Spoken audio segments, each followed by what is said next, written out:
हाँ तो बच्चों हमारी नेक्स्ट प्रॉब्लम है, from the following information pass necessary journal entry. ये जो नीचे जानकारी दी गई है इससे आपने जर्नल एंट्रीज तैयार करनी है। तो जानकारी क्या दी है, 5000 इक्विटी शेयर्स और ₹100 ईच।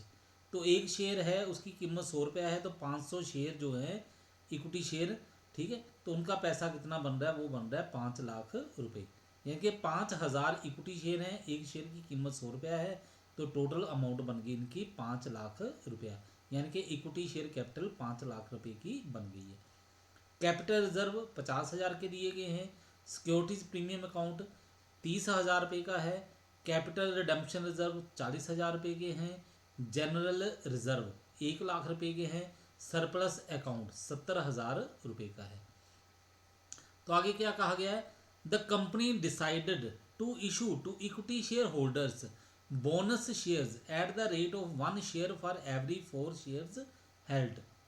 तो कंपनी ने क्या निर्णय लिया है, कंपनी ने निर्णय किया है कि किसी भी शेयर होल्डर के पास अगर 4 शेयर हैं तो उसको बदले में 1 शेयर जो है बोनस के तौर पे इशू किया जाएगा, और अगर 8 शेयर होंगे तो फिर 2 शेयर जो है बोनस के तौर पे इशू किए जाएंगे।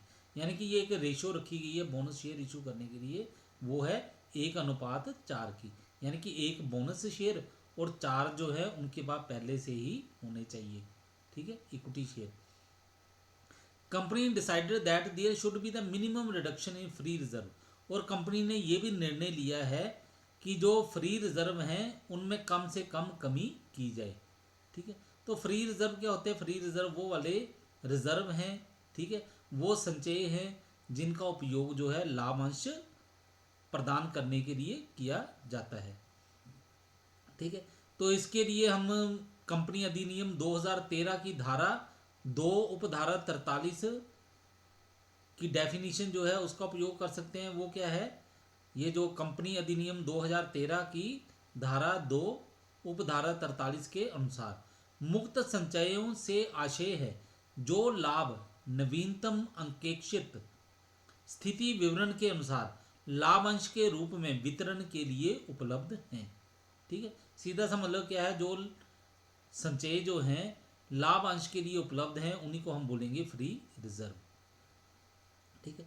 अब बोनस शेयर के बारे में कर रहे हैं तो हम पहले बोनस शेयर जो है उसका मीनिंग पढ़ लेते हैं कि बोनस शेयर क्या होता है। बोनस अंश से तात्पर्य ऐसे मुफ्त के अंशों से है जिनके बदले में अंशधारियों से कुछ भी नहीं लिया जाता है। ये अंश वर्तमान अंशधारियों को ही निर्गमित किए जाते हैं, ठीक है। तो ये शेयर किनको दिए जाएंगे, जो पहले के ही अंशधारी हैं, जो वर्तमान में अंशधारी हैं कंपनी के, ये बोनस शेयर उन्हीं को इशू किए जाते हैं। प्रायः ऐसे अंशों का निर्गमन उस समय किया जाता है जब कंपनी के पास पर्याप्त मात्रा में लाभ संचय के रूप में हो, परंतु या तो लाभ अंश देने के लिए कंपनी के पास नकद राशि की कमी है या कंपनी को भविष्य की योजनाओं के लिए धन की आवश्यकता है।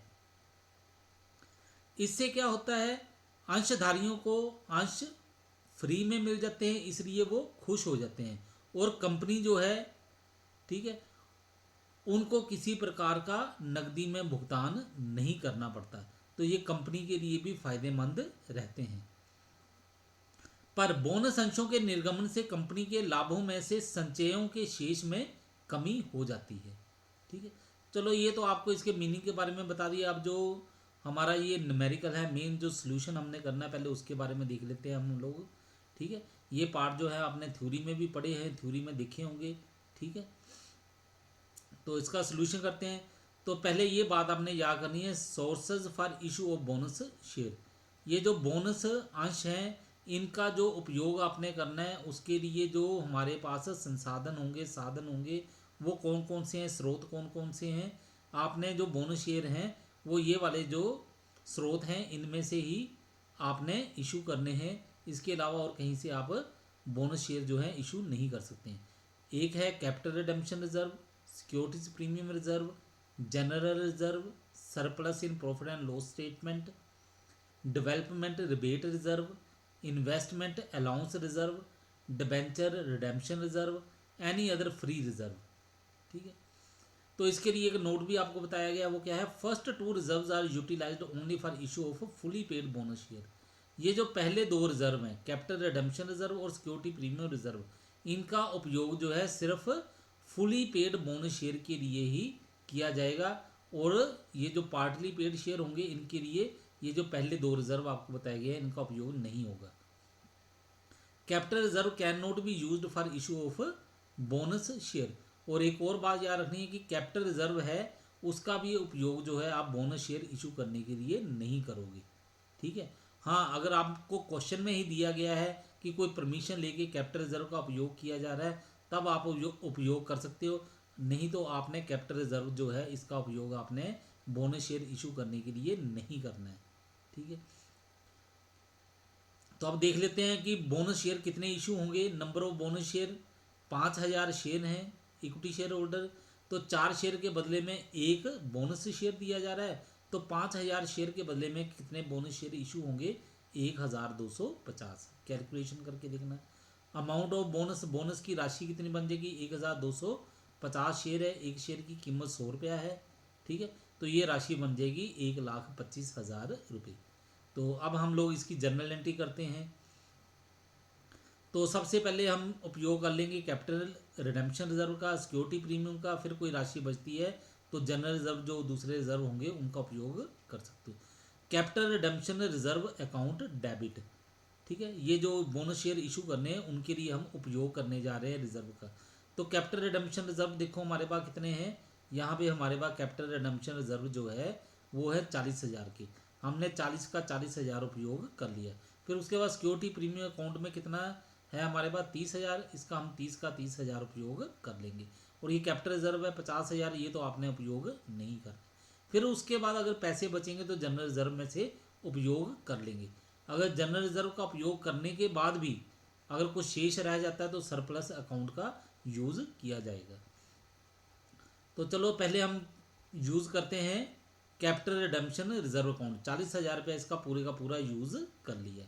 सिक्योरिटीज प्रीमियम अकाउंट, इसमें 30,000 थे, 30 का 30,000 रुपया यूज़ कर लिया। जनरल रिजर्व, जनरल रिजर्व में 1,00,000 रुपया, लेकिन हमें ज़रूरत सिर्फ 55,000 की है, क्योंकि बोनस कितना देना है 1,25,000 का। उसमें 40,000 कैपिटल रिडेम्पशन रिजर्व में चले गए, 30,000 हमने यहाँ से सिक्योरिटी प्रीमियम से यूटिलाइज कर लिया, यानी कि 1,25,000 में से 70,000 ये यूटिलाइज हो गया। बाकी का जो 55,000 बच गया 55,000, ये हम जनरल रिजर्व में से यूटिलाइज कर लेते हैं, ठीक है। जनरल रिजर्व 1,00,000 के हैं, लेकिन हमने 55,000 ही यूज़ करना है, क्योंकि बोनस हमने 1,25,000 का देना है, तो ये टोटल इतना ही बनना चाहिए आपका। उसके बाद नेक्स्ट एंट्री हम करेंगे bonus to share holders account debit 1,25,000, to equity share capital account 1,25,000 रुपये, ठीक है। तो ये दो एंट्री बनेगी बोनस शेयर इशू करने के लिए।